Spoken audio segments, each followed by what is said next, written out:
Hello class, welcome back बच्चों। बेटा हम बात कर रहे थे difference between life insurance, fire insurance और मरीन इंश्योरेंस की।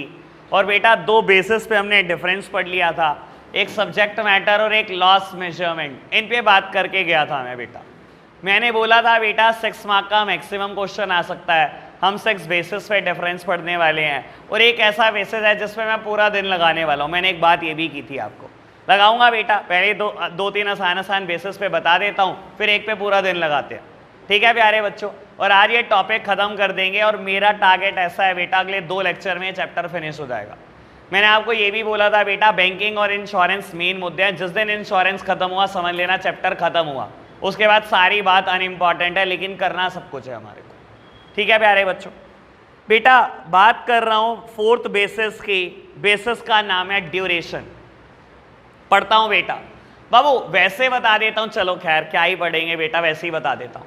बाबू लाइफ इंश्योरेंस बहुत लंबे टाइम पीरियड के लिए कराया जाता है, जनरली 5 to 30 ईयर्स। बेटा लोग कराते हैं 20-20 साल के लिए, 25-25 साल के लिए, 30-30 साल के लिए। तो लाइफ इंश्योरेंस की ड्यूरेशन सबसे बड़ी है बेटा। अगर मैं फायर इंश्योरेंस की बात करूं तो fire insurance is valid for 1 year only.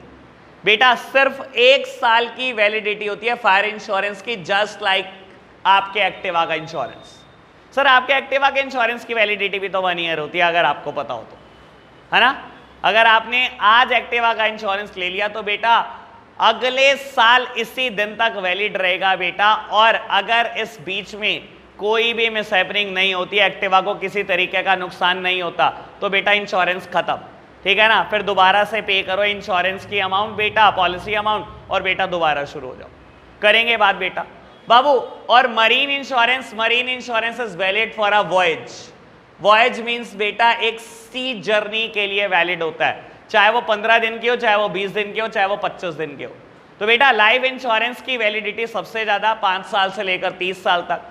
Fire insurance की वैलिडिटी सिर्फ 1 ईयर की है बेटा।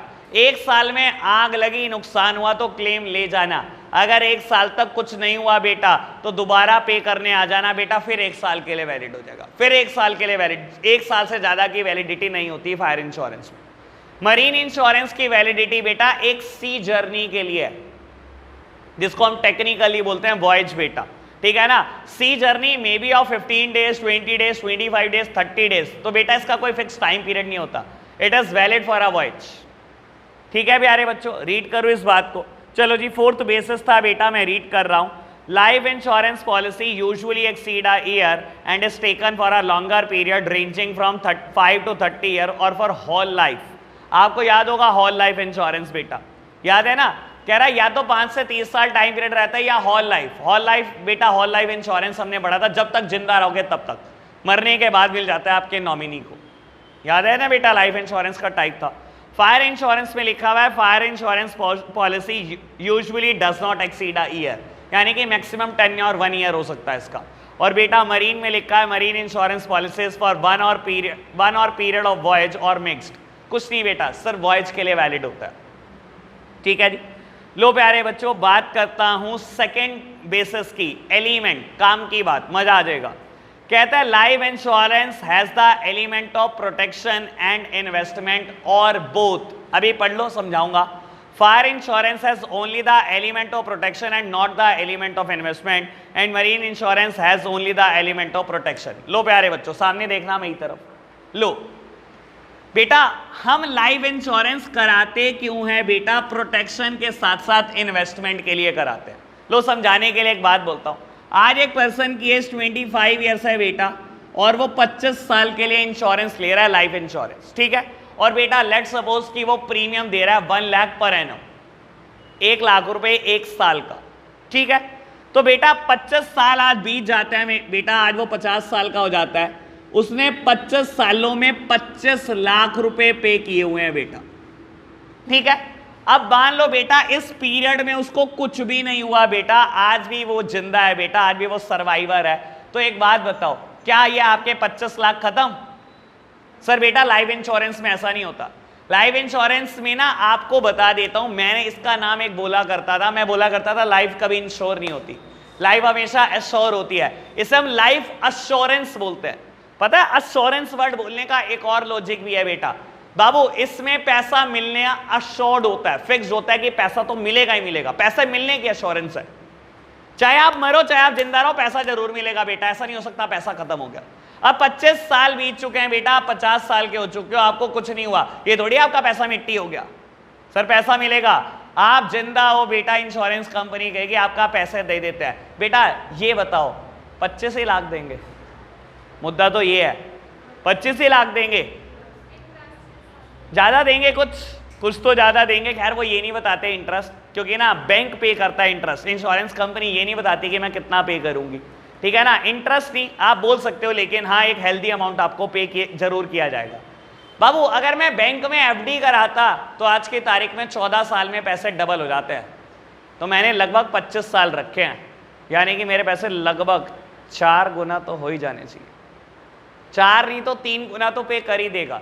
तो इंश्योरेंस कंपनी बेटा आपको लगभग 75 लाख पे कर देगी, 25 लाख के 75 लाख मिलेंगे। तो सर क्या खाली यहां पर आपकी लाइफ प्रोटेक्ट हुई क्या? बेटा नहीं, life insurance has the element of protection as well as investment. इंसान खाली बेटा अपनी जिंदगी को प्रोटेक्ट करने के लिए नहीं करता बेटा बाबू, वो कहीं ना कहीं इन्वेस्टमेंट भी सोचता है कि कहीं ना कहीं कुछ कमा भी लूंगा। बैंक में एफडी कराने से बेटर है यही करा लो, ठीक है ना। लाइफ तो प्रोटेक्ट रहेगी बेटा, साथ ही साथ कहीं ना कहीं कुछ ना कुछ रिटर्न भी मिल जाएगा, तो इन्वेस्टमेंट भी होती रहेगी। अच्छा ये फायर इंश्योरेंस होता तो क्या होता, सुनना बेटा, आपका घर है, आपके घर की वैल्यू 1 CR है, ठीक है ना, 1 करोड़ है। आपने बेटा किसी कंपनी को बुलाया कि मुझे फायर इंश्योरेंस कराना है, उन्होंने कहा ठीक है आप 50,000 पे करो, पूरे घर को इंश्योर करते हैं। आपने 50,000 पे करे, घर इंश्योर हो गया। मान लो ये आपने 50,000 पे करे बेटा 1 जुलाई 2021 को, बेटा 30 जून 2022 तक कुछ भी नहीं हुआ घर को बेटा, आपको बता देता हूं ये 50,000 रुपए मिट्टी खत्म। अब आ जाओ बेटा 1 जुलाई 2022 को दोबारा 50,000 पे कर जाओ, अगर दोबारा इंश्योर कराना है घर, नहीं कराना तो भूल जाओ। क्या बेटा ये 50,000 रिटर्न कर दिए जाते हैं आपको ब्याज जोड़ के? नहीं, fire insurance has only the element of protection, ये कभी इन्वेस्टमेंट नहीं है।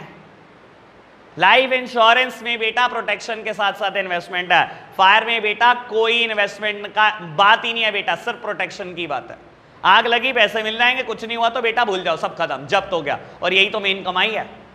आपको कभी मैंने एक दिन कहा था ना इंश्योरेंस कंपनी की कमाई पे चर्चा करूंगा, तो बेटा बस क्या ही हो जाएगा। लो आज कर देता हूं चर्चा, दूसरों की कमाइयों पे चर्चा का शौक तो पुराना है बेटा, है ना। लो सुनो बेटा, आप अपने एक्टिवा का इंश्योरेंस करा कर आते हो, 3000 देकर आए, ठीक है। मान लो एक्टिवा की कीमत है बेटा 70-80 हज़ार रुपए, 80 हज़ार समझ लो, फेयर एस्टिमेट, ठीक है बाबू। ऐसे 100 लोगों ने एक्टिवा का इंश्योरेंस करा लिया, ऐसे 100 लोगों ने एक्टिवा का इंश्योरेंस करा दिया। इंश्योरेंस कंपनी के पास रेवेन्यू जनरेट हुआ 3 लाख, और इंश्योरेंस कंपनी बहुत अच्छे से अपने सर्वे से जानती है कि इनमें से 2 एक्टिवा चोरी हो जाती हैं, 80-80 हज़ार भुगतने भी पड़ गए पूरे, तो कितने भुगत लिए? 1,80,000। 2 का एक्सीडेंट हो जाता है जिसमें 4-4, 5-5 हज़ार देने पड़ जाते हैं, मान लो 10,000। इंश्योरेंस कंपनी को पता है भाई हमारी कमाई 100 एक्टिवा में कितनी है, तो आपको क्या लगता है 100 ही एक्टिवा इंश्योर होती हैं? पूरी दुनिया का सबसे ज्यादा बिकने वाला 2 व्हीलर है एक्टिवा, पूरी दुनिया का, मैं इंडिया की बात ही नहीं कर रहा हूं सर। 100 के हिसाब से कैलकुलेट करा, इधर 0 लगाते तो इधर भी बढ़ाते तो सांस आनी बंद हो जाएगी कुछ देर में। इतनी कमाई करती है इंश्योरेंस कंपनी, सोच भी नहीं सकते आप, बियॉन्ड एनी लिमिट कमाई है, बियॉन्ड एनी लिमिट, ठीक है ना जी, बात ओके। कमाई समझ में आई? सर अगर ये 10 लाख हो तो क्या होगा? और इतने तो होंगे, मजा आएगा। 10 लाख हो तो क्या होगा? सर उतनी 0 यहां बढ़ा लो सर, तो आपको समझ में आ जाएगा इंश्योरेंस कंपनी के सही मायने में कमाई कितनी है बेटा, ठीक है ना। कुछ 100 करोड़, कुछ 100 करोड़ कम नहीं होते बेटा, समझ आई बात? तो बेटा फायर इंश्योरेंस में भी ऐसे ही कंपनियां कमाती हैं बेटा। अगर आपसे 50,000 लिए और आपका घर इंश्योर कर दिया 1 करोड़ रुपए का, तो ऐसे 50,000 पता नहीं कितनों से पकड़े हुए हैं, और वो भी अपने सर्वे से जाते हैं, एक आधे घर में आग लगती है और पूरा नहीं जलता, थोड़ा बहुत जल जाता है बेटा, इतना पे कर देंगे। तो बेटा हर हाल में इंश्योरेंस कंपनी फायदे में, कोई घाटा कमाने के लिए नहीं कंपनियां खोल के बैठे हुए वो। क्लियर है जी बात? चलो सेम बात करता हूं बेटा मरीन इंश्योरेंस में। बेटा marine insurance has only the element of protection, not the element of investment. Again बेटा एक सी जर्नी थी जो बेटा यूएसए से इंडिया की थी, आपने क्या किया बेटा, इस सी जर्नी को इंश्योर कराया बेटा, ठीक है ना। शिपिंग लाइन ने क्या किया होगा, शिपिंग लाइन ने वेसल को इंश्योर कराया होगा बेटा, शिपिंग लाइन ने बेटा फ्रेट को इंश्योर कराया होगा, और आपने अपनी कार्गो को इंश्योर कराया होगा। मैं आपके एंगल से बात कर रहा हूं। मान लो बेटा हमारा कुछ सामान आ रहा है यूएसए से इंडिया, ठीक है ना, कुछ समझ लो बेटा लैपटॉप्स आ रहे हैं, किसी के कंप्यूटर, किसी के एलईडीज आ रहे हैं बेटा, तो उन्होंने क्या करा बेटा, इंश्योरेंस ले लिया। बाबू मान लो हमारा एक कंटेनर आ रहा है, एक कंटेनर में बेटा हमारा जो सामान है बेटा मान लो वो 50 करोड़ का है, और हमने क्या कर रखा है बेटा 1 करोड़ रुपए इंश्योरेंस अमाउंट दिया हुआ है। अगर बेटा गुड्स रीच कर जाते हैं टू द डेस्टिनेशन बिल्कुल सेफली, तो बेटा क्या होगा इस 1 करोड़ का, विद रिटर्न मिलने वाला है? नहीं बेटा खत्म, ये लैप्स हो जाएगा। तो सोच कर देखो इंश्योरेंस कंपनी कितना कमा रही है। ऐसे तो बेटा 1000 कंटेनर होते हैं किसी किसी वेसल पर, 1 से 1 करोड़ तो 1000 करोड़, एक वेसल कितना बड़ा होता है पता है आपको बेटा? मैंने आपको बताया था एक कंटेनर लगभग इस रूम का आधा है, यानी कि इस रूम में लगभग 2 कंटेनर आ सकते हैं। ऐसे 1,000 कंटेनर आते हैं एक बार में एक वेसल पर। वेसल ने अपना इंश्योरेंस कराया, वेसल की कीमत है मान लो बेटा फेयर एस्टीमेट 5000 करोड़, और बेटा मांगे उसने 500 या 50 करोड़ मांगे। इंश्योरेंस कंपनी ने कहा लाओ 50 करोड़ दो, पूरा वेसल इंश्योर करती हूँ। 50 करोड़ उससे ले लिए, 1 करोड़ कंटेनर से ले लिए बेटा सबके, 1000 करोड़ वहां से इकट्ठे हो गए, 1050 करोड़ इकट्ठे हो गए, और मैं बोलता हूं गुड्स सेफली पहुंच गए डेस्टिनेशन पर, कुछ नहीं हुआ। 1050 करोड़ का क्या किसके हो गए? अब मुंह से जबान नहीं निकलने की, अब रात को नींद भी नहीं आने की।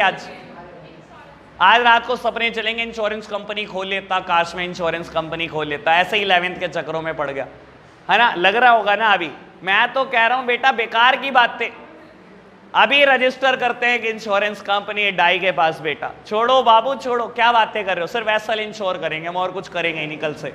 हाँ जी बेटा, हाँ तो बेटा सुन ना यार, एक बात बता, 1050 करोड़ एक वेसल से कमाई आ रही है। अगर ऐसे 10-12 वेसल सेफली पहुंच जाए तो कितनी कमाई हो गई बेटा, कितनी कमाई। एक आध डूब गया ले ले यार 5000 करोड़, चल कुछ नहीं होता, एक डूबा हुआ भी मान लिया 10 में से, तब भी बचा लिया कुछ ना कुछ। डूबने दे एक आध यार, डूबना भी चाहिए यार, अच्छी बात होती है। इतनी कमाई करके कहां जाना है। लो प्यारे बच्चों बात क्लियर हुई। तो बेटा life insurance has the element of protection as well as investment, fire and marine has only the element of protection not the element of investment. बेटा अगर पूरे साल भर फायर इंश्योरेंस में कुछ ना हुआ तो ये मत समझना कुछ भी रिटर्न मिलने वाला है, ठीक है ना। अगर बेटा वॉयज में कुछ नहीं हुआ बेटा, ये मत सोचना कुछ रिटर्न मिलने वाला है, सब खत्म, सब इंश्योरेंस कंपनी का हो जाएगा। क्लियर है ना जी बात? ओके बात, बढ़े आगे। चलो जी बेटा नेक्स्ट बेसिस की बात करते हैं बेटा। नेक्स्ट बेसिस चलो 7th वन पढ़ते हैं पहले, सरेंडर वैल्यू। बेटा 7th वन पढ़ते हैं, ये भी जल्दी खत्म हो जाएगा, फिर एक पे जो टाइम लगाना है उस पे ही लगाएंगे। 7th वन पढ़ते हैं बेटा, सरेंडर वैल्यू और पेड अप वैल्यू। बेटा चलो पहले मैं समझा देता हूं, क्या करूंगा बेटा रीड करके, पहले मैं समझा दूंगा तो शायद रीड करने की जरूरत ही नहीं पड़ेगी। लो सामने देखना प्यारे बच्चों। बेटा अगेन बात करता हूं, एक इंसान 25 साल का है, ठीक है, उसने 25 साल के लिए बेटा लाइफ इंश्योरेंस लिया, यानी कि बेटा until he attain the age of 50 years उसके पास लाइफ इंश्योरेंस है, ठीक है जी। बाबू 1 लाख पर एनम बेटा प्रीमियम पे कर रहा है कंपनी को। मान लो बोलता हूं 15 साल बीत चुके हैं बेटा, आज वो 40 साल का हुआ है, कितना पे कर चुका इंश्योरेंस कंपनी को यार, बोल दो 15 यार, बता यार, यही नहीं पता तुम्हारे को। 15 लाख पे कर चुका है वो इंश्योरेंस कंपनी को, हर साल का 1 लाख पे कर रहा है, 15 साल हुए हैं, 15 लाख पे कर चुका है। आज वो इंश्योरेंस कंपनी के पास गया, कहता है कि मेरे को ना अपनी लाइफ इंश्योरेंस पॉलिसी तोड़वानी है। इंश्योरेंस कंपनी ने क्या कहा होगा, तोड़ देंगे कि नहीं? तोड़ देंगे। उसने कहा ठीक है अभी तोड़वा लो, क्या दिक्कत है? मैंने कहा ठीक है, अगर आप तोड़वाना चाहते हो हमें कोई दिक्कत नहीं, आप तोड़वा लो। बेटा अब उसको अमाउंट कितनी मिलनी चाहिए, मेरा तो क्वेश्चन ये है। 15 लाख, उससे कुछ कम या उससे कुछ ज्यादा? 3 ऑप्शन है आपके पास, 15 लाख से ज्यादा, 15 लाख तक दे दे बेटा, और बाबू 15 लाख के बराबर दे दे, 15 लाख से कम या ज्यादा। बेटा आपको एक बात बता देता हूं, ठीक है हमारी नजर में कुछ ज्यादा मिलना चाहिए, लेकिन आप इंश्योरेंस कंपनी को इनकन्वीनियंस दे रहे हो। देखो एक बात बता देता हूं, कायदे से पूरे 15 नहीं मिलेंगे, 15 से कुछ कम देंगे। वो सारा इनकन्वीनियंस कॉस्ट आपके ऊपर डाल देंगे। मैं समझा देता हूं इनकन्वीनियंस किस बात की है, बहुत आराम से सुनना है इस बात। मान लो बेटा आप जो 1 लाख रुपए का प्रीमियम दे रहे हो और 25 साल तक आपने देने का प्रॉमिस किया है, तो आप 25 साल में 25 लाख दोगे। इंश्योरेंस कंपनी ने आपकी लाइफ को 1 करोड़ रुपए से इंश्योर करा। उन्होंने बोला 1 लाख दे देना, हर साल का 1 करोड़ आपका लाइफ इंश्योर है, जब मर्जी आपकी डेथ होगी इस पीरियड में आपको हम 1 करोड़, आपकी फैमिली को 1 करोड़ दे देंगे, ठीक है। और मान लो बेटा ऐसे 100 लोगों ने इंश्योरेंस कराया था, तो पहले साल इंश्योरेंस कंपनी के एंगल से सोचना, 1 लाख आपने दिया, 1 लाख ऐसे 100 बंदों ने दिया, मेरे पास कितना पैसा आया यार बोलो? 1 करोड़ आया। मैंने पहले साल कहीं पर भी इन्वेस्टमेंट नहीं करी, क्योंकि मैं बहुत अच्छे से जानता हूं अपने सर्वे से 100 में से एक आदमी की अनयूजुअल डेथ हो जाती है, कभी भी 1 करोड़ देना पड़ सकता है। मैंने इन्वेस्टमेंट नहीं करी कहीं पर भी, 1 करोड़ रख लिए संभाल के। दूसरे साल मेरे पास कितना पैसा आया? 1 करोड़। फटाफट बोलो, 1 करोड़ आया। मैंने 1 करोड़ का 1 करोड़ इन्वेस्ट कर रखा है। बेटा मैं आपको रिटर्न कुछ ज्यादा देता हूं तो पहले मैं इन्वेस्ट करूंगा, मैं कमाऊंगा तभी तो आपको दूंगा। इंश्योरेंस कंपनी कहां का इन्वेस्ट कर सकती है, उसके पास भी बहुत सारे ऑप्शन, ठीक है ना सर। इंडिया में गोल्ड एक इन्वेस्टमेंट की अच्छी जगह हो सकती है, फॉरेन एक्सचेंज एक अच्छी जगह हो सकती है बेटा, बैंक की सिक्योरिटीज हो सकती हैं, सेंट्रल गवर्नमेंट की भी सिक्योरिटीज होती है। अभी खैर आप इन चीजों के बारे में इतना नहीं जानते, लेकिन इन्वेस्टमेंट की बहुत सारी अपॉर्चुनिटी होती है, ठीक है ना। एक सब्जेक्ट है रेनबो में, FFM, उसमें पढ़ाया जाता है। हाँ जी बेटा, तो बाबू आपने क्या करा, 1 करोड़ रुपए इन्वेस्ट कर दिए, इंश्योरेंस कंपनी ने 1 करोड़ इन्वेस्ट कर दिए। ओके बात, बढ़े आगे बाबू। 3rd ईयर फिर आपने 1 करोड़ इकट्ठे करके दिए, मैंने 1 करोड़ फिर इन्वेस्ट कर दिए। चौथे साल आपने 1 करोड़ इकट्ठे करके दिए, मैंने फिर इन्वेस्ट कर दिया। मैं हर साल इन्वेस्ट करी जा रहा हूं। जब आप 15वें साल के बाद आए तो बीच में एक इंसान की डेथ हो चुकी थी, जिसके लिए मैंने 1 करोड़ पहले साल ही रख लिए थे, उसको मैंने पे कर दिए। बेटा आप आए, मुझे पता था आपने आना है, मैंने तो क्या सोचा आप कब आओगे, 25 साल के बाद आओगे ना अपने पैसे लेने। आप आ गए बीच में 15 साल में, लाओ मेरी इंश्योरेंस पॉलिसी तोड़ दो। सर इनकन्वीनियंस दे दी कि नहीं दे दी आपने मुझे दे दी ना इनकन्वीनियंस। मेरे पास पैसा पड़ा है लिक्विड? नहीं, मैंने तो सब इन्वेस्ट किया हुआ है। मैं बेटा वो इनकन्वीनियंस आपके ऊपर डाल दूंगा। मैं क्या करूंगा बेटा, आपने मुझे 15 दिया, मैं पूरे 15 तो नहीं दूंगा। आप क्यों आए जल्दी, आप आराम से आते। आप जल्दी आए हो, ले लो इनकन्वीनियंस, आपने मुझे दी मैं आपको दे दूंगा। तो बेटा मैं जो पे करूंगा आपको 15 से कुछ कम दूंगा। समझ आई बात?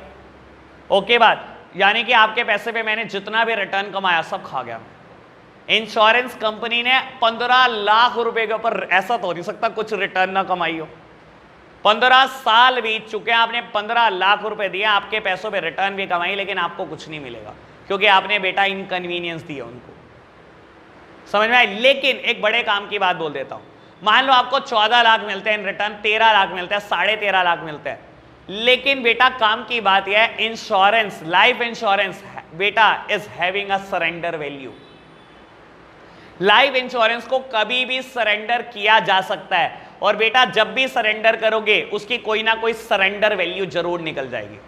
देखो बेटा 25 साल थे, मैंने 15 साल में ही सरेंडर कर दिया। 15 साल में सरेंडर करने के बाद इसकी एक सरेंडर वैल्यू निकली ना, चाहे आपने 15 लाख दिया हुआ था, मान लो इंश्योरेंस कंपनी ने आपको 13.5 लाख वापस कर दिया, तो इसकी एक सरेंडर वैल्यू है।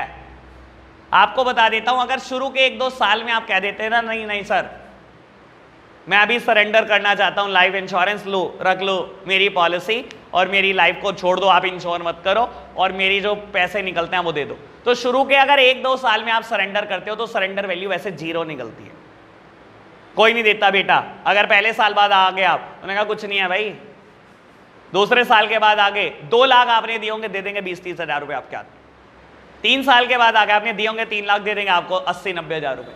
तो बेटा धीरे धीरे सरेंडर वैल्यू बनती चली जाती है। लेकिन हाँ, लाइफ इंश्योरेंस की सरेंडर वैल्यू होती है। What about fire and marine? सोचना बेटा, आपने घर का इंश्योरेंस लिया, 1 साल के लिए 50,000 रुपये प्रीमियम दिया, 6 महीने हो गए, घर में कुछ नहीं हुआ, 6 महीने के आप आ गए, सर ये इंश्योरेंस पॉलिसी रख लो, मुझे फायर इंश्योरेंस नहीं कराना, मैंने 50,000 दिए थे, बताओ क्या वापस करते हो? कुछ मिलेगा? सर कुछ नहीं मिलेगा। फायर इंश्योरेंस में कभी कोई सरेंडर वैल्यू नहीं होती है। तो वही बात होगी, आप अपने एक्टिवा का इंश्योरेंस करा के आते हो, कभी भी सरेंडर कर सकते हो क्या इंश्योरेंस को? चाहे आप अगले दिन कह दो मुझे नहीं चाहिए इंश्योरेंस, आपके पैसे 0 हो गए। उन्हें कहना रख ले, पॉलिसी रखनी है तो, नहीं तो फाड़ के फेंक दे, कुछ नहीं है। ठीक है ना बेटा? फायर इंश्योरेंस में कभी सरेंडर वैल्यू नहीं होती। सेम बात मरीन में भी नहीं होती। यूएसए से गुड्स चल चुके हैं, 15 दिन की सी जर्नी है, 10 दिन हो गए बेटा, कोई खबर नहीं है। ये मतलब ये खबर नहीं है कि कोई इंसिडेंट हुआ। आपने कह दिया ये लो मरीन इंश्योरेंस पॉलिसी मैं सरेंडर करता हूं, लाओ पैसे दे दो। सर कोई सरेंडर वैल्यू नहीं मिलेगी। ठीक है ना? फायर और मरीन की कोई सरेंडर वैल्यू नहीं है बेटा। सरेंडर वैल्यू भी सिर्फ लाइफ इंश्योरेंस में। ओके बात क्लियर है जी? बात पढ़ें अब, चलो रीड करते हैं बेटा। बाबू लिखा हुआ है life insurance policy has the surrender value और द पेड अप वैल्यू। मैंने एग्जांपल देकर बताया कैसे इसमें सरेंडर वैल्यू होती है। कभी भी सरेंडर कर लो लाइफ इंश्योरेंस को, कुछ ना कुछ सब मिल ही जाता है बेटा आपको। Fire insurance does not have any surrender value और the paid up value. Marine insurance does not have any surrender value और the paid up value. Okay बात? बढ़े आगे। एक लास्ट बेसिस जिसके ऊपर मुझे टाइम लगाना है और बेटा मजा आ जाना चाहिए। मतलब इतनी नॉलेज लेकर जाओ यार, किसी जगह आप खड़े हो ना कि बंदा कहे यार कितनी समझ है तुझे, बस मेरा मानना ऐसा है। ठीक है प्यारे बच्चों, चलो करेंगे, बहुत सारी चर्चा करेंगे। एक मैं अब वो बेसिस लूंगा जिसको आप कभी पढ़ना नहीं चाहते थे, वो है थर्ड बेसिस। आप तो कभी ह्यूमन टेंडेंसी है, हम तो चाहते हैं सिक्स्थ बेसिस जैसे बेसिस और लिखता बेटा राइटर। ठीक है ना? लेकिन राइटर कहाँ मानने वाला है, उसने कहा एक आधा तो ऐसा लिख ही दो और बेटा मजा ही आ जाएगा आपको, आज बहुत मजा आएगा। चलो सुनना बाबू, इंश्योरेबल इंटरेस्ट की बात करता है और मैं बताता हूं इंश्योरेबल इंटरेस्ट क्या होता है, याद करा देता हूं। आपको याद होगा कल एक एमसीक्यू भी मैंने पोस्ट किया था इससे रिलेटेड। बेटा इंश्योरेबल इंटरेस्ट क्या होता है? इन केस ऑफ इंश्योरेंस आप सिर्फ उन्हीं चीजों का इंश्योरेंस करा सकते हो जिसमें आपका इंटरेस्ट है। अगर मैं बात करूं लाइफ इंश्योरेंस की, तो बेटा एक इंसान अपनी ब्लड रिलेटिव का, अपनी फैमिली का, अपने स्पाउस का इंश्योरेंस करा सकता है। अगर मैं बात करूं फायर और मरीन की, तो बेटा फायर और मरीन में इंश्योरेंस आप करा सकते हो। अपनी प्रॉपर्टी, अपनी एसेट, अपनी गुड्स, वही कार्गो जिसको आप बोलते हो, इनका इंश्योरेंस आप करा सकते हो। याद आई बात? बेटा अब एक बात ये सोचने वाली है कि इंश्योरेबल इंटरेस्ट देखना कब होता है हमारे को। लो पढ़ता हूं बेटा, धीरे धीरे करके क्लैरिटी आ जाएगी और यकीन माना ये आपका फेवरेट पॉइंट बनेगा। ठीक है? टीचर को भी नहीं आता, उसको भी आपने समझाना है। और मैं फॉर श्योर बोल रहा हूं, मैं मजाक नहीं करता, जो बात बोल दी वो पक्की होगी। ठीक है ना? कभी स्कूल जाने का मौका मिलेगा तो बेटा टीचर की बैंड बहुत बजाते हैं मेरे बच्चे, उनको बहुत चुल होती है कि टीचर से भी पूछ ले इसे कुछ पता है कि नहीं। चलो खैर बेटा बात करते हैं इंश्योरेबल इंटरेस्ट की। लाइफ इंश्योरेंस पढ़ता हूं, कहता है insurable interest must be present at the time of effecting the policy but need not be necessary at the time and the claim falls due. लो प्यारे बच्चों आ जाओ सामने, और पहले ही बता दिया पौना घंटा लगाना है भाई साहब। ठीक है जी? इन 3 बातों में और मजा आ जाएगा बेटा। लो आपको बता देता हूं, एक दिन मैं ऐसी प्रॉब्लम इंट्रोड्यूस करके गया था, मैंने सॉल्यूशन नहीं दिया था। हेलो आज बता देता हूं बेटा सॉल्यूशन। पार तेरी शादी करा दे कि नहीं करा दे एग्जाम्पल में, बस तू ये बता दे। अब वो कहाँ गया अपना पार? हाँ वो अरे पार ठीक है भाई, गुस्से में है क्या आज? अच्छा शादी ना कराए, चल छोड़ यार। लो बाबू मिस्टर ए की शादी हो जाती है आज बेटा कुछ भी समझ लो 15 जुलाई 2021। ठीक है? मिस्टर ए की शादी हो जाती है और 20 जुलाई को मिस्टर ए मिसेस ए का लाइफ इंश्योरेंस करा देता है। फॉर 20 ईयर्स, 20 साल के लिए लाइफ इंश्योरेंस करा देता है बेटा, ठीक है ना। यानी कि इंश्योरेंस की वैलिडिटी है 19 जुलाई 2041, ठीक है जी। 20 साल के लिए लाइफ इंश्योरेंस ले लिया। उसने कहा मैंने दिमाग बहुत खाना है, जल्दी पहुंच जाएगी तो ऊपर, मैं तेरा लाइफ इंश्योरेंस ले लूं, ठीक है ना। उसने 20 साल के लिए बेटा लाइफ इंश्योरेंस ले लिया, ठीक है जी। बाबू अब सुनना बड़े काम की बात, और बेटा मैं बोलता हूं 10 साल के बाद इनका डाइवोर्स हो गया। एक दिन याद है बेटा, मैं ऐसी प्रॉब्लम देकर गया था आपको, और मैंने कहा था सॉल्यूशन डिस्कस करूंगा। आएगा 2-4 दिन के बाद एक दिन, जिस दिन मैं इसका सॉल्यूशन बताऊं। और आज मैं बोलता हूं बेटा इन दोनों का डाइवोर्स हो गया, और मिस्टर ये कह रहा है नहीं नहीं, मैं तो तुझे अपनी धर्म पत्नी मानता हूं, मैं तो प्रीमियम पे करता रहूंगा। तो बेटा वो प्रीमियम पे करता चला जाता है, और मैं बोलता हूं बेटा 19 जुलाई 2036 में मिसेस ए एक्सपायर हो जाती है, ठीक है ना। क्या होगा? अरे ओ भाई, अच्छा एक बात सुनो सुनो, बड़े काम की बात ही है।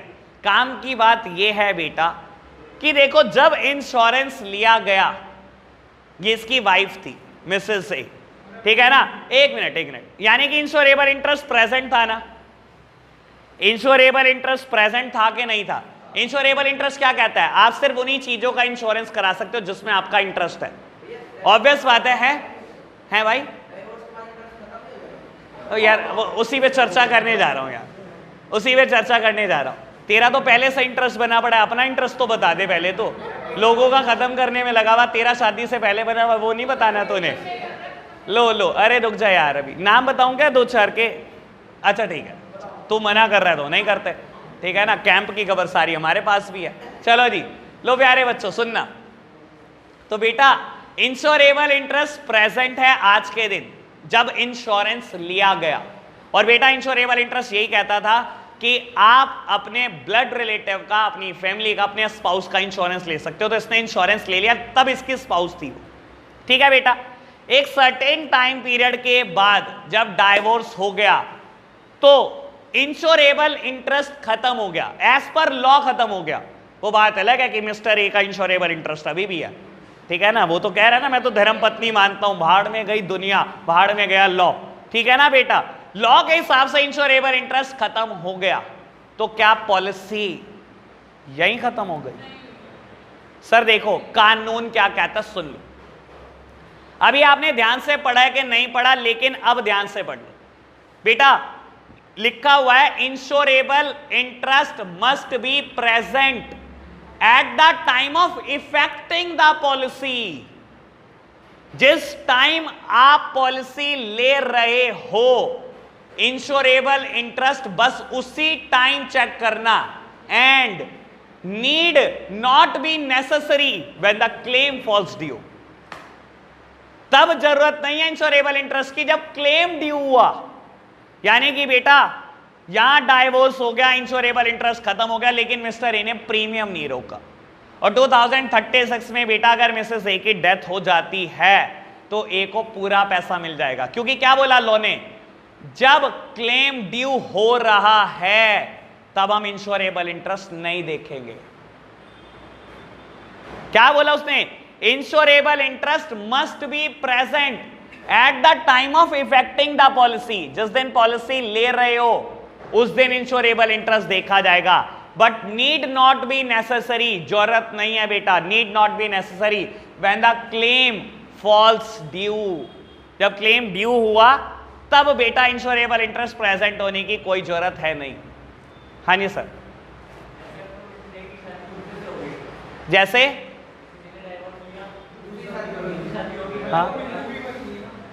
हाँ तो रुक जा यार, 2-2, 3-3 जगह इंटरेस्ट प्रेजेंट हो सकता है। रुक जा, तेरा भी तो 2-2, 3-3 जगह रहता है ना, तो मिसेस ए के क्या साथ क्या दिक्कत है? हाँ बोल भाई। यार रुक जाओ यार, एक एक करके यार देखो, मतलब ऐसा होता है कि दूसरे की प्रॉब्लम में मैं एक्साइटेड हो जाते हैं, विजन हमारा स्ट्रोंग हो जाता है, हम इमेजिनरी सिचुएशन एज्यूम करने लगते हैं, हो जाता है। रुक जा, सांस ले, ठंडा रहे। हाँ तो क्या हो गया? सर देखो एक बात सुन लो, बड़े काम की बात बोल रहा हूं। लाइफ इंश्योरेंस में ना आप जितने मर्जी इंश्योरेंस करा लो बड़ा फायदा है। सुन लो बेटा, आपने प्रिंसिपल ऑफ कंट्रीब्यूशन पढ़ा है, आप ना उसकी वजह से ज्यादा परेशान हो रहे हो। लाइफ इंश्योरेंस में इतनी टेंशन नहीं होती। देख तेरे को बता देता हूं। एक इंसान है मिस्टर ए, बात भाई प्रॉब्लम तूने पूछी है, सॉल्यूशन तेरे लिए दे रहा हूं। एक इंसान है मिस्टर ए, उसने अपना इंश्योरेंस कराया, मान लो पहले 25 लाख रुपए का। इंश्योरेंस कंपनी ने कहा आपको 25,000 देने पड़ेंगे 25 साल तक। आप 6,25,000 दोगे 25 साल में, हम आपकी लाइफ को 25 साल के लिए इंश्योर करते हैं, फॉर 25 ईयर्स। ठीक है, ये देता रहा। कुछ दिन के बाद इसका बजट बन गया, मान लो आज से 10 साल के बाद, 10 साल के बाद इसने 1 लाख रुपए पर एनम देने शुरू कर दिया दूसरी इंश्योरेंस कंपनी को। मान ले ये इंश्योरेंस कराया इसने LIC से, ये इंश्योरेंस इसने कराया मैक्स से। इसने मैक्स को बोला 15 साल के लिए मेरी लाइफ इंश्योर कर लो, 1 लाख रुपए पर एनम दूंगा। मैक्स ने कहा ठीक है, 50 लाख रुपए से आपकी लाइफ को हमने इंश्योर कर दिया। मैं बोलता हूं बेटा बीच में कहीं मिस्टर ए की डेथ हो जाती है, सर 25 ये भी देगा, 50 ये भी देगा। दिक्कत क्या है? लाइफ इंश्योरेंस में कभी कोई दिक्कत नहीं होती बेटा। यहां कंट्रीब्यूशन का मुद्दा ही नहीं आ सकता ना बेटा, यहां कंट्रीब्यूशन का मुद्दा ही नहीं है। यहां तो पहले ही क्लियर होता है आपकी लाइफ जाने पर कितने कितने पैसे देगी इंश्योरेंस कंपनी। यहां कंट्रीब्यूट करके नहीं देंगे बेटा, ठीक है ना। लॉस इज इमेजरेबल, ये कोई फायर इंश्योरेंस नहीं है घर की वैल्यू निकाल लोगे, लॉस कितना हुआ लॉस दे देंगे जी कंट्रीब्यूट करके। ह्यूमन लाइफ का लॉस इमेजरेबल है, तो बेटा सबको पूरा पूरा देना पड़ेगा।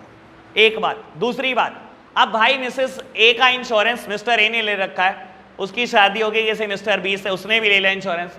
जब भी मिसेस ए की डेथ होगी मिस्टर ए भी क्लेम करेगा, मिस्टर बी भी। खुशी हुई ना जान के? ऐसे ही होता है नुमैच स्कैम में। हाँ जी, एक मिनट यार प्लीज यार, प्रॉब्लम मैं लूंगा पक्की बात है यार, कान में बता दो कोई सीक्रेट प्रॉब्लम है अपने से रिलेटेड, मैं समझ जाऊंगा सारी बात। अगर प्रीमियम पे करना बंद कर दिया तो आपने इंश्योरेंस की बेसिक शर्त खत्म कर दी। याद है आपको? Insurance is the contract between insurer and insured in which insurer agrees to make good the losses and return of a payment called premium। अगर आपने ये देना बंद कर दिया तो इंश्योरेंस वहीं खत्म हो गया, बोल जाओ कुछ मिलेगा, खत्म। वो क्लेम कर लो, सरेंडर कराओ और पैसे ले लो, सरेंडर वैल्यू ले लो। लेकिन अगर आपने प्रीमियम खत्म कर दिया ना बेटा, तो इंश्योरेंस की उम्मीद मत करना, क्योंकि आपने बेसिक शर्त खत्म कर दी इंश्योरेंस की। क्लियर है बात?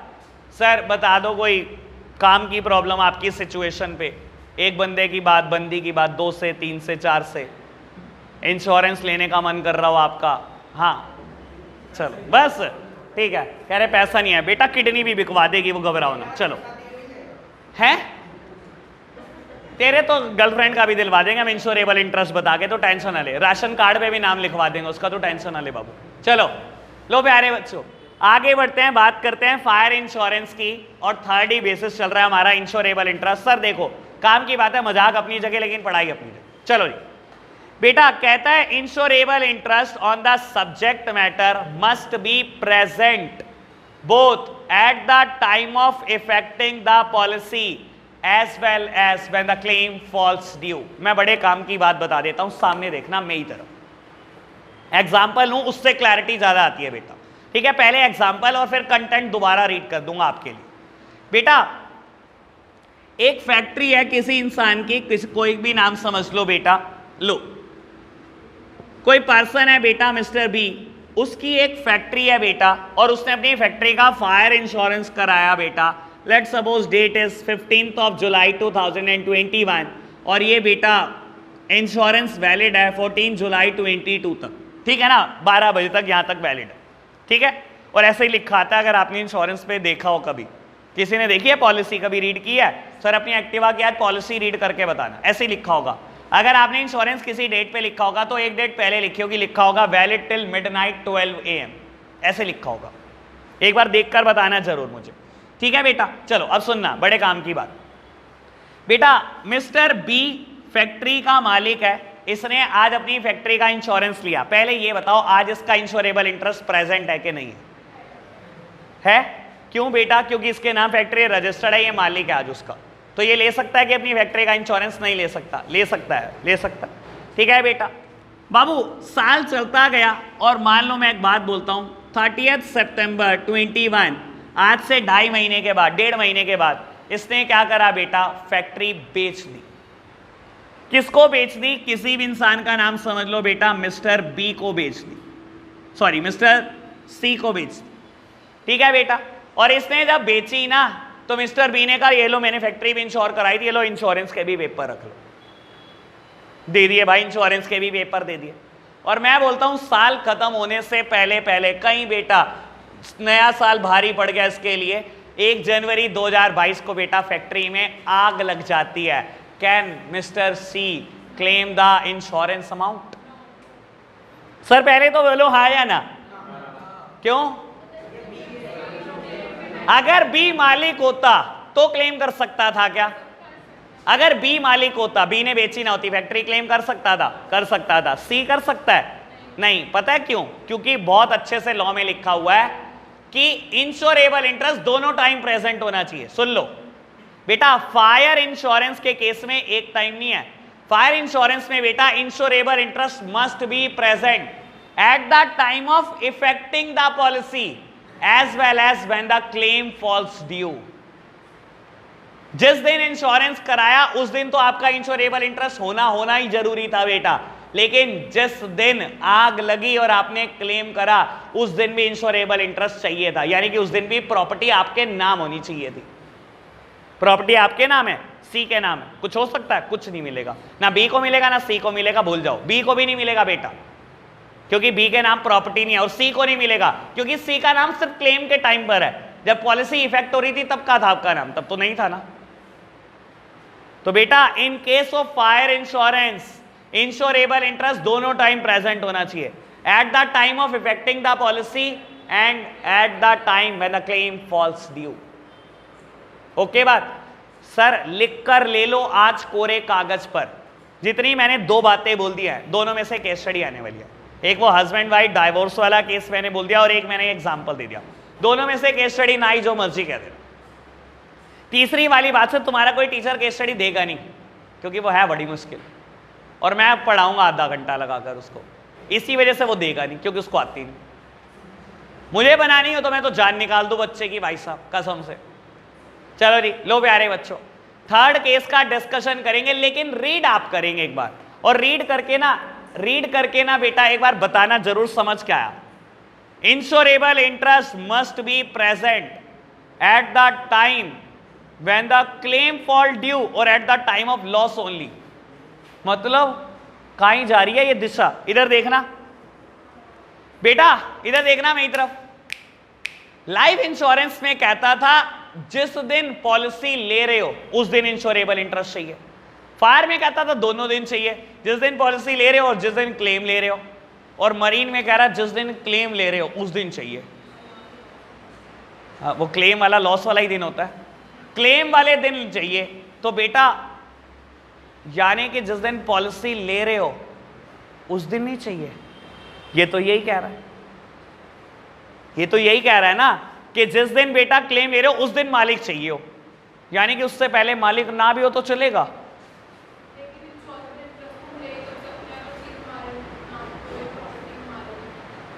बेटा कार्गो आ रही है यूएसए से इंडिया, आपके गुड्स आ रहे हैं, आपके गुड्स आ रहे हैं। ये कह रहा मालिक होना जरूरी नहीं है जिस दिन पॉलिसी ली है। मैं तो पहले ही कहा था मजा तो इसी चीज में है। आपके टीचर ने कहा ना बस याद कर लो, ये तो सेल्फ एक्सप्लेनेटरी है, बस हो गया। और मैं इस सेल्फ एक्सप्लेनेटरी को आधा घंटा लगाऊंगा। लो प्यारे बच्चों, सब सामने देखेंगे और आज मजा आ जाएगा बेटा। बस आज ना जब आप निकलोगे बैच से तो कहोगे यार कुछ चीज सीख के निकले, मजा आ जाएगा पक्का। लो प्यारे बच्चों, सब सामने देख रहे हैं मेरी तरफ। बेटा इंडिया का कोई पर्सन है जो गुड्स इंपोर्ट करना चाहता है यूएसए से। इसने बेटा सैंपल देख लिए ऑनलाइन, ठीक है ना। और बेटा इसको सैंपल दिखाने वाला पर्सन है यहाँ का एक्सपोर्टर। मैं एक्सपोर्टर के लिए वर्ड जान के ले रहा हूँ। यहाँ पर कोई पर्सन है मिस्टर ई, और बेटा इंडिया का कोई पर्सन है जो गुड्स इंपोर्ट करना चाहता है, उसका नाम है मिस्टर आई। जान के एक्सपोर्टर से ई और इंपोर्टर से आई ले लिया मैंने, ठीक है ना। एक्सपोर्ट इंपोर्ट की डेफिनेशन तो क्लियर है ना आपको। एक्सपोर्ट इंपोर्ट की डेफिनेशन में तो कोई दिक्कत नहीं है ना, हमेशा समझाता हूं मैं इतने बढ़िया तरीके से, ठीक है ना बेटा। बाबू इधर देखना सामने, एक्सपोर्ट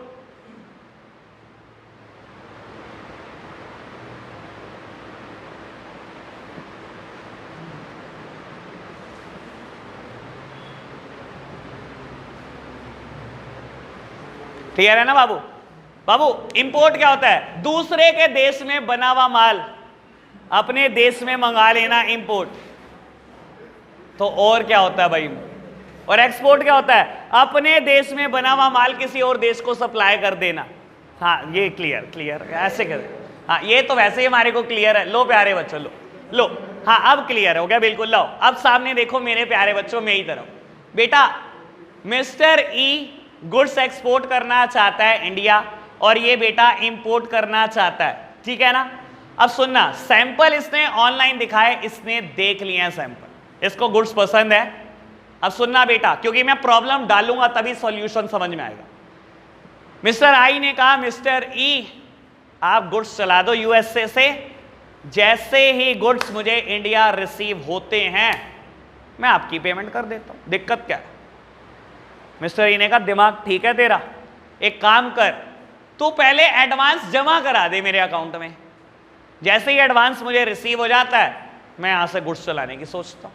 मैं क्या बात कर रहा है, ऐसे थोड़ी होता है, पहले गुड्स तू चलाएगा, तू यहां से गुड्स चला, जब मुझे प्रूफ मिल जाएगा कि वहां से गुड्स चल गए मैं एडवांस डाल दूंगा, एडवांस के पूरी पेमेंट डाल दूंगा। क्या बात कर रहा है, ऐसे थोड़ी होता है, पहले तू एडवांस डाल, जब मेरे अकाउंट में पेमेंट रिफ्लेक्ट कर जाएगी, अभी गुड्स यहां से चला देता हूं। मुझे तो जानना ये है आपसे कि पहले गुड्स चलेंगे या पहले पैसा जाएगा। अरे समझ नहीं आएगा क्या बोला, हिंदी में नहीं बोला क्या, पहले गुड्स चलेंगे या पहले पैसा जाएगा। गुड्स चलेंगे, कौन कौन मेरे साथ है, सेट भी आता है बेटा जो मेरे साथ नहीं होता। हाँ एक आया एक, दो मेरे दो साथी हैं यार, हाथ कॉन्फिडेंस से ऊपर कर लो, बेइज्जती हो रही है यार, कुछ तो साथ रहो। हाँ दो है भाई, दो है। हाँ जी बेटा सारों का बाकी सेट भी है, ध्यान रखना, जिस दिन टेस्ट हुआ उस दिन बताऊंगा, केस स्टडी वाला होता है, सेट भी बड़ा खतरनाक। हाँ पहले पैसे जाएंगे, कौन कौन है, और जो कहीं नहीं है फिर उनके लिए बहुत अच्छा वर्ड है मेरे पास, बीच वाला तो कोई नहीं है। अच्छा ठीक है ठीक है ठीक है, हाँ ठीक है, फिर आप ऐसे मानते नहीं सीधे तरीके से। लो प्यारे बच्चों, सर तो आपके हिसाब से पहले पैसे जाएंगे, चलो आपकी बात कर लेते हैं जिनके हिसाब से पहले पैसे जाएंगे। बेटा आई ने पैसे डिपॉजिट कर दिए इसके अकाउंट में 25% एडवांस, और इसने कह दिया मैं गुड्स भेजता नहीं, जो होता है कर लो, क्या होगा, खत्म। सर ये 25% मान लो 25 करोड़ रुपए, 100 करोड़ का सामान आ रहा था, या 25% 1 करोड़ का सामान आ रहा था, सिर्फ 25 लाख रुपए है। सर ये पूरी जिंदगी चक्कर काट लो आप अमेरिका के, मुझे रिकवर करके दिखा देना। सर ये कोई ना दिल्ली नहीं बैठा हुआ कि आप एक ट्रेन पकड़ के जाओगे, इसको पकड़ लोगे, इसके खिलाफ कंप्लेन हो जाएगी। ये ऑपरेशन ओवरसीज चल रहे हैं, ये कोई मजाक नहीं है, ना तो आपको वहां का लॉ पता ना कुछ। बंदा ट्रेस करने में ना बेटा पसीने आ जाएंगे, इतने पैसे एडवांस नहीं दिए होंगे जितने लग जाएंगे। इंडिया से भागे हुए रेजिडेंट को तो वहां के लॉ के हिसाब से लाना पड़ता है। आप सोच रहे हो कि वहां के बंदे को पैसे दे दोगे और रिकवर कर लोगे? कौन कह रहा है एडवांस देने भाई? मेरे साथ नहीं हो रहे थे तुम, और जो मेरे साथ थे वो कौन सा ठीक है? मैंने दोनों ऑप्शन दिए, दोनों गलत थे, ऑप्शन सही तो दिया ही नहीं। कितने खुश हुए। लो निकम्मो, तुम्हें क्या पता। लो प्यारे बच्चों, अरे हर शेर को एक दिन सवा शेर मिल जाता है, तुम शेर तो हम सवा शेर। लो इधर देखो मेरी तरफ, इसका एक सॉल्यूशन होता है, और सॉल्यूशन आपको पता होगा तो ही बेटा मजा आएगा, वरना कोई मजा नहीं आएगा। हैं क्या करें? सुसाइड की बात नहीं हो रही बेटा। अच्छा लो, अरे नहीं भाई नहीं, ये चीज तो आपके टीचर को नहीं पता, आप कहाँ गैस करने में लगे हुए। लो इधर देखो, सामने देखो बेटा, इसका एक सॉल्यूशन होता है। मिस्टर आई ने पूछा मिस्टर ई आप ये बताओ आपकी दुकान घर के आसपास कौन सा इंडियन बैंक है? मिस्टर ई ने कहा मेरे घर के आसपास स्टेट बैंक ऑफ इंडिया है। एसबीआई हो सकता है कि नहीं हो सकता? लगभग हर फॉरेन कंट्री में एसबीआई, लगभग हर फॉरेन कंट्री में। उसने कहा एसबीआई है। उसने कहा बहुत अच्छी बात, स्टेट बैंक ऑफ इंडिया आपके घर के आसपास है। ये गया एक स्टेट बैंक ऑफ इंडिया में मिस्टर आई, और इसने एक स्टेट बैंक ऑफ इंडिया में अकाउंट खुलवाया। This account is very special, known as LC. ये अकाउंट बहुत स्पेशल अकाउंट होता है, इसको बोलते हैं एलसी। एलसी मतलब लेटर ऑफ क्रेडिट, प्यार से इसका नाम है बेटा एलसी, लेकिन इसकी फुल फॉर्म होती है लेटर ऑफ क्रेडिट। ठीक है जी, स्पेशल अकाउंट खोला एलसी। इस अकाउंट के साथ फीचर ये है बेटा, इस अकाउंट में एक बार आपने पैसे जमा कराए तो आपका विड्रॉल का राइट खत्म, विड्रॉ नहीं हो सकते। आपने इसमें पैसे जमा कराए, वही मान लो बेटा 25% एडवांस, 25 लाख रुपए, ठीक है, 25 लाख आपने जमा करा दिया, निकालने का राइट खत्म हो गया। इस state bank of India SBI Saharanpur ने एसबीआई यूएसए को गारंटी दे डाली। इसने कहा पैसे मेरे पास हैं, आप मिस्टर ई को बोलो कि गुड्स चलाए, पैसे मैं दूंगा। सर इंसान की गारंटी वैलिड नहीं है, बैंक गारंटी तो वैलिड है। एक बैंक ने दूसरे बैंक को गारंटी दिया, वो तो वैलिड है, वैलिड है जी। एसबीआई ने गारंटी दे डाली मिस्टर ई को कि आप गुड्स चलाओ, मुझे प्रूफ ला के दे दो, जैसे ही प्रूफ लाओगे वैसे ही आपके पैसे मैं देता हूं, यहीं खड़े खड़े 25 लाख रुपए अभी दूंगा। मिस्टर ई ने कहा वेरी गुड, बैंक गारंटी दे रहा है इंसान की, मुझे मिस्टर आई पे विश्वास नहीं, लेकिन बैंक आप पे विश्वास है, आप कहीं नहीं भागने वाले। इसने क्या करा बेटा, गुड्स वेसल पर बुक करा दिए, और ये वेसल चलने वाला है बेटा यूएसए से, बेटा कहीं भी समझ लो, मान लो मुंबई पोर्ट, ठीक है ना। दिल्ली में पोर्ट हो सकता है क्या? A little knowledge is a very dangerous thing. Delhi में पोर्ट है यार, तुम्हें क्या सामने वाला बिल्कुल हल्का लग रहा है क्या? बेटा कितनी बार पढ़ा है आपने कस्टम एक्ट? मैंने पूरा कस्टम एक्ट पढ़ रखा है, कस्टम एक्ट 1962। अभी बता दूंगा, 5 मिनट की पेशेंस भी होनी चाहिए इंसान के अंदर, ठीक है ना। एक प्रॉब्लम का सॉल्यूशन दूंगा तो दूसरा ये लिख देता हूं, फिर ये मत कहना बता कर नहीं गए थे, ठीक है ना। मैं अभी बता कर जाऊंगा, मैंने लिख दिया, बस मैं नहीं भूलने का। चलो बेटा, मिस्टर ई ने बेटा गुड्स बुक कर दिए वेसल पर, और बेटा जैसे ही वेसल पर रखे होंगे तो कोई तो रसीद दी होगी वेसल वाले ने। मैं रसीद का नाम नहीं बोल रहा, बड़ा टेक्निकल नाम है, मैं बेटा रसीद ही बोल रहा हूं इसको। तो वेसल ने बेटा बिल ऑफ लीडिंग बोलते हैं इसको, बिल ऑफ लीडिंग, LADING। बेटा बिल ऑफ लीडिंग एक रसीद दे दी बेटा वेसल ने मिस्टर ई को। मिस्टर ई ने बेटा एसबीआई बैंक को दे दी, ये लो रसीद, प्रूफ मिल गया आपको, गुड्स चल पड़े हैं यूएसए से इंडिया की तरफ, लाओ जरा पैसे दे दो 25 लाख। इसने कहा 1 सेकंड वेट करो। इसने मेल करी बेटा एसबीआई इंडिया को रिसीट, और बोला फटाफट से पैसे दो। बेटा जैसे ही इसको प्रूफ मिला गुड्स चल चुके हैं, इसने 25 लाख रुपए ट्रांसफर करे एसबीआई यूएसए को, एसबीआई यूएसए ने ई को दे दिए। यहां की चैन खत्म, यहां की चैन शुरू। सुन लो, रसीद मेल होकर एसबीआई इंडिया के पास जा चुकी है। एसबीआई इंडिया ने बेटा आई को बुलाकर रसीद दे दी कि ये लो बिल ऑफ लीडिंग, आज से आप इसके ऑनर हो जाते हो, और आप अब गुजरात पोर्ट पर जाकर, मान लो ये गुड्स गुजरात पोर्ट पर आ रहे हैं बेटा, किसी भी पोर्ट पर आ रहे हैं, मुंबई पोर्ट पर आ रहे हैं, मुंबई पोर्ट पर जाना, ये रसीद दिखाना, गुड्स क्लियर हो जाएंगे। बिना रसीद के गुड्स भी नहीं मिलेंगे, रसीद ही तो बता रही है कि आप ऑनर हो उस गुड्स के। पहले समझ में आई बेटा कैसे इंपोर्ट एक्सपोर्ट में पैसे, कैसे गुड्स जाते होंगे, ये समझ में आया। हम मरीन इंश्योरेंस पढ़ रहे थे पहले, वो याद कर लो। अब सुनना, पहले मरीन इंश्योरेंस है मेल पे पड़ी है, मेल पे पड़ी हुई चीजें कैसे खोती है? बंदा खो जाता है, मेल वाली चीजें नहीं खोती। वैसे मैंने तो ऐसे ही पढ़ा था, ये कोई वो वाली चिट्ठी थोड़ी है बेटा, पुराने जमाने की चिट्ठी है, हमारे जमाने की चिट्ठी है, इलेक्ट्रॉनिक चिट्ठी है, नहीं खोती बेटा, ये ईमेल है, इलेक्ट्रॉनिक मेल। चलो जी, लो प्यारे बच्चों, खैर करते हैं बात। बेटा इतनी बात ओके हुई, अब एक बात सुन लो, बड़े मजा ही आ जाएगा आपको। बेटा जब मिस्टर ई, सुनना बेटा, यही देखो लिखा बुक में नहीं है, कसम से मैं ही बताऊंगा बेटा, तो इधर ही देख लो मेरी तरफ। जब मिस्टर ई वेसल पे गुड्स फेंकने जा रहा था, अब एक फेंकने ही जा रहा था, इसका थोड़ी है, मालिक तो आई है। अब बेटा आई ने बोला मिस्टर ई आपके इंश्योरेंस के भी पैसे दे देता हूं, इंश्योरेंस आप करा दो। उन्होंने कहा ठीक है, इंश्योरेंस मैं करा देता हूं। ऑब्वियस बात है बेटा, आई कोई यूएस से तो जाएगा नहीं गुड्स के इंश्योरेंस कराने, और बेटा वेसल पर नियम है, गुड्स तब तक नहीं रख सकते जब तक आपके हाथ में इंश्योरेंस पॉलिसी नहीं है। मैंने एक दिन बताया भी था बेटा, मरीन रोड में गुड्स आ नहीं सकता जब तक इंश्योरेंस नहीं हुआ हो, कोई नहीं आने देता बेटा। तो बेटा आई ने पेमेंट करी ई को, ई ने इंश्योरेंस करा दिया। बेटा एक बात बताओ, at the time of effecting the policy, क्या आई का इंश्योरेबल इंटरेस्ट प्रेजेंट है? अभी तक ये मालिक है, अभी तक ये मालिक है। सर मालिक बनने के लिए क्या चाहिए? आपके पास बिल ऑफ लेडिंग चाहिए, है? बिल ऑफ लेडिंग और रसीद है ना बेटा, वो तो बाद में आएगी ना बैंक के थ्रू, जब यहां से गुड्स निकल जाएगा।